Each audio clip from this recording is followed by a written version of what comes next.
Hey guys, today I'm doing something a little bit different. I'm doing something inspired by the YouTuber Raisa Artista. She made a hugely popular video called What If Dora the Explorer Had African Parents? And I thought that was super cool.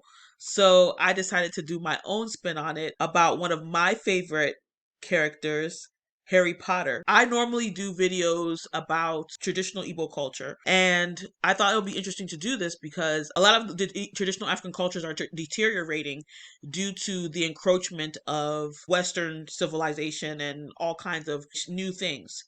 So I like to take a look at old school stuff. So I think Harry Potter is a really good example of old meets new because a lot of things that we as Africans used to practice was demonized by calling it witchcraft. If Harry Potter, who is a free spirited young wizard who has magical powers, who was adopted by African parents, imagine how that would turn out.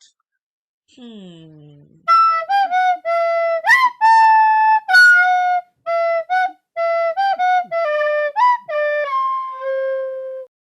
I've been noticing a lot of strange things happening lately, as if I have magic powers.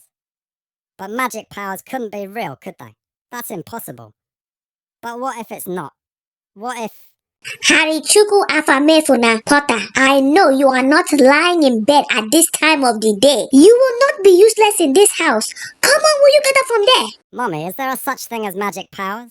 The only power I know is the power in the name of Jesus. Where is this question coming from, my son? But I've been noticing some strange things happening around me lately. Just be telling me what you are seeing, and I'll be praying and getting my holy oil. I can understand and talk to snakes, and I can make things move with my mind.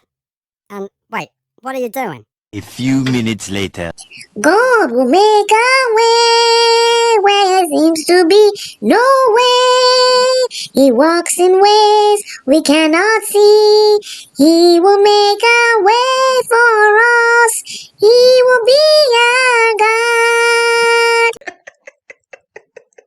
He wouldn't even be able to call himself Harry Potter anymore. He'd have to change his name to Harry Doctor, Lawyer, or Engineer because his parents would not let him be the chosen one of the wizarding world anymore. Like, he would have to forget that he was Lillian and James Potter's son because all of that history, all that knowledge about who he was and the fact that he was the chosen one, he's going to have to forget about that. And the wizarding world, y'all just gonna have to figure out a new way to defeat Lord Voldemort, cause Africans done got your chosen one. Forget about your chosen one. Africans done got him. They got him. You better run, boy. She about to take that wand and beat and whoop yo.